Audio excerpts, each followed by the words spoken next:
Before the ships arrived, there was always the fog. It rolled in from the water slowly, quietly, the way danger moves when it doesn't need to announce itself. And then, out of that fog, the silhouettes. Long, low vessels cutting through the gray water with a silence that made them feel less like ships and more like something the sea itself had decided to send. By the time the bells rang, it was already too late. This scene repeated itself across the coastlines of Europe for nearly 300 years. From the monasteries of Ireland to the villages of Francia, from the shores of England to the rivers of the Slavic East. The pattern was always the same. The fog, the ships, the silence before the sound. And then everything changed at once. What happened during Viking raids has been told and retold so many times that it has almost become myth. The horned helmets, the berserkers, the burning longhouses. Pop culture has turned the Vikings into something almost cinematic, brutal, yes, but clean in its brutality. Honorable, even. Warriors living by a code. But underneath that mythology lives a different story. A story about what happened after the fighting stopped. Because the raids were never just about destruction. Destruction by itself has no economic value. And the Vikings, whatever else they were extraordinary economic strategists. Every village they touched, every monastery they emptied, every coastline they crossed was evaluated not just for what it contained, but for what it could produce. And what produced the most consistent, most transportable, most universally valuable commodity in the medieval world was not gold, not silver, not grain. It was people. The Viking slave trade was one of the largest and most sophisticated human trafficking operations in the ancient world. And at its center, captured, transported, sold, and in many cases never spoken of again, were women. What was done to them was not random. It was not incidental.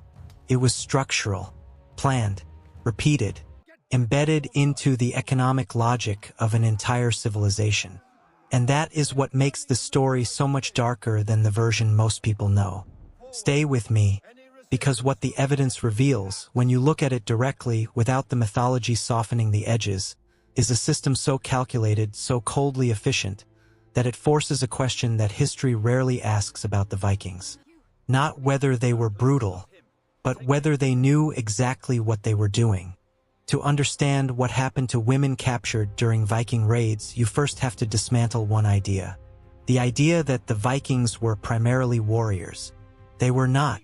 The violence was real. The capability was genuine. But it was always in service of something colder. Something far more deliberate than rage. The Norse word was trell, slave. The acquisition of slaves was not a byproduct of Viking raids. It was frequently the primary objective. Historians estimate that at the peak of the Viking Age, somewhere between 10 and 30% of the Scandinavian population consisted of enslaved people. That number doesn't happen by accident. It requires infrastructure, supply chains, markets, a constant flow of human beings from the places where they were taken to the places where they would be sold. That flow had a direction. It moved east. The great slave markets of the Viking world were not in Scandinavia. They were in Constantinople, in Baghdad, in the cities of the Islamic caliphates, where demand for enslaved people, particularly women, was enormous and extraordinarily well-funded. Norse traders had a name for the eastern route, the Ostervegar, the Eastern Way, a network of rivers cutting through what is now Russia and Ukraine, connecting the Baltic to the Black Sea. Along this route, women captured in Ireland, England, and Francia were transported with the same precision applied to any other commodity. Assessed, categorized, moved. The journey alone was devastating. Conditions during transport were designed not for human comfort but for the preservation of economic value, keeping people alive enough to be sold while expending the minimum possible resources on their survival. This was not cruelty for its own sake. This was inventory management. And it is that specific quality, the cold, administrative efficiency, that makes this history so disturbing. Because rage, at least, is human. Rage can be understood. but a system cannot be forgiven, can only be looked at. And what the record shows is a civilization that had built the suffering of captured women into the foundations of its economy so thoroughly that it was simply normal. But the slave markets were only part of the story, because not all captured women made it to Constantinople. Not all of them were sold to distant buyers in foreign cities. Many never left Scandinavia at all. And what awaited them there was a reality that the romanticized version of Norse culture has spent centuries carefully obscuring. Within Viking society, enslaved women occupied the lowest possible social position. Below servants, below the poor, below anyone who had been born free, no matter how destitute. The legal texts of the period, the Norse sagas, the Scandinavian law codes, are remarkably candid about this. An enslaved person had no legal standing, no right to property, no right to family, no right to their own body. They were, in the language of the law, things. The Old Norse term ambat referred specifically to an enslaved woman. And the sagas describe their existence with a flatness that is itself a form of horror. They appear in the texts the way furniture appears, present, functional, unremarkable. Their suffering is not dramatic in these accounts. It is simply background. That flatness is the point. What made the situation of captured women particularly devastating was the total erasure of identity it produced. A woman taken from Ireland or England or Francia arrived in Scandinavia stripped of everything that had previously defined her. Her language, her community, her name in many cases, her faith, her family connections, the entire web of relationships that gave a medieval person their place in the world. Gone. Completely. Overnight. And in its place, nothing. No new identity. No integration. Just function. Just the work that needed doing and the will of whoever owned her. Archaeological evidence has begun to fill in what the written records leave out. DNA analysis of burial sites across Scandinavia has revealed something striking. A significant percentage of the female remains found in Viking Age graves show genetic origins from the British Isles, Ireland, and Eastern Europe. These were not travelers. These were not wives who came willingly.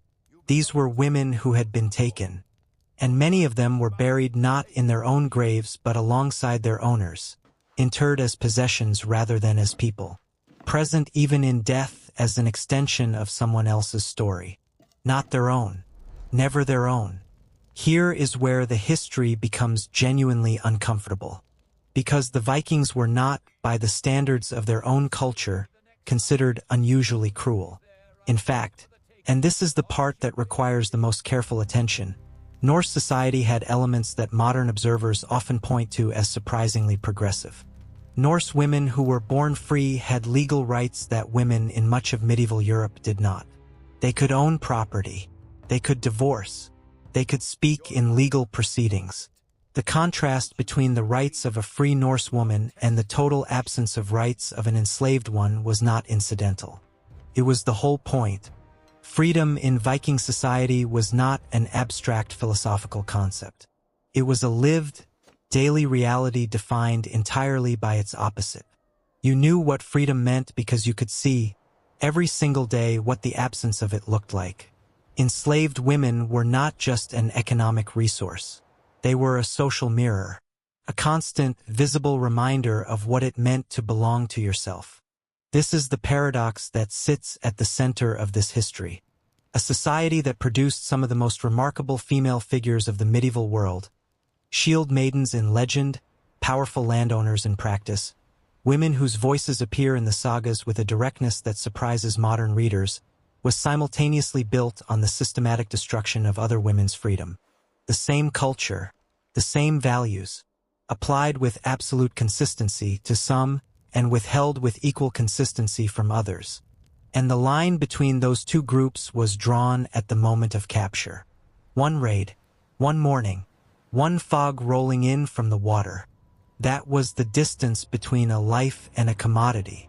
Contemporary accounts from outside Scandinavia describe the psychological condition of captured women in terms that read as clinical observations but carry enormous emotional weight. Ibn Fadlan, an Arab diplomat who encountered Norse traders on the Volga River in 921 AD, left detailed records of what he witnessed. His descriptions are precise, almost detached.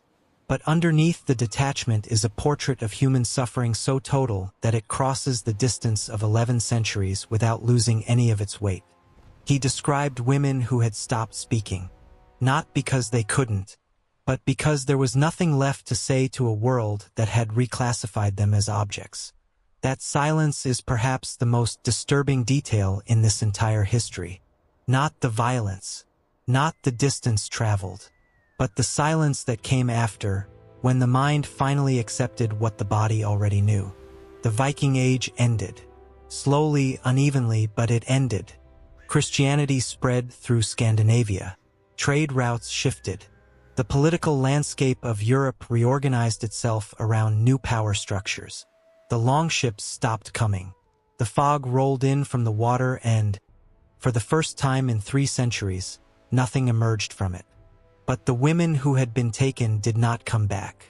There was no repatriation, no acknowledgement, no moment where the machinery of that world paused and accounted for what it had consumed. The slave markets of Constantinople and Baghdad eventually closed or transformed into something else. The river routes of the Osterwegger became trading highways for different goods.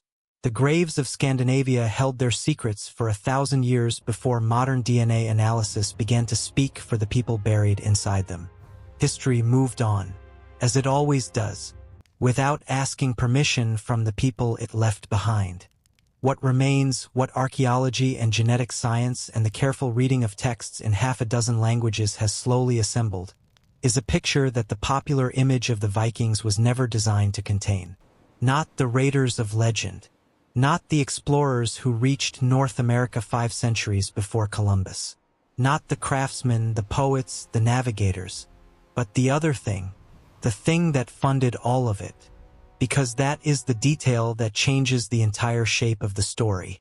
The longships were extraordinary feats of engineering.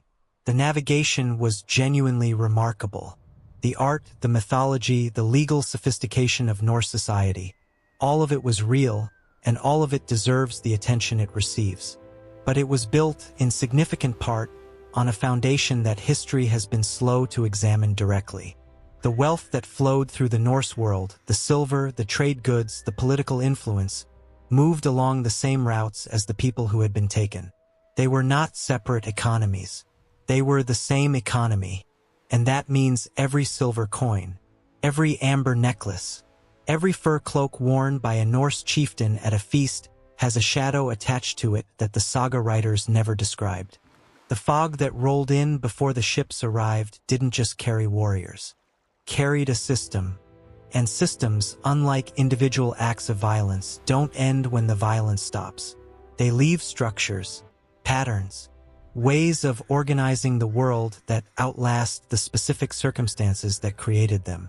The Viking Age is over, but the question it forces us to ask is not historical. It is immediate. It is about how civilizations account for the machinery they build in the shadows of their achievements. About what gets remembered and what gets buried in unmarked ground, about whose silence we are still living inside of, and whether we have the honesty to listen to it.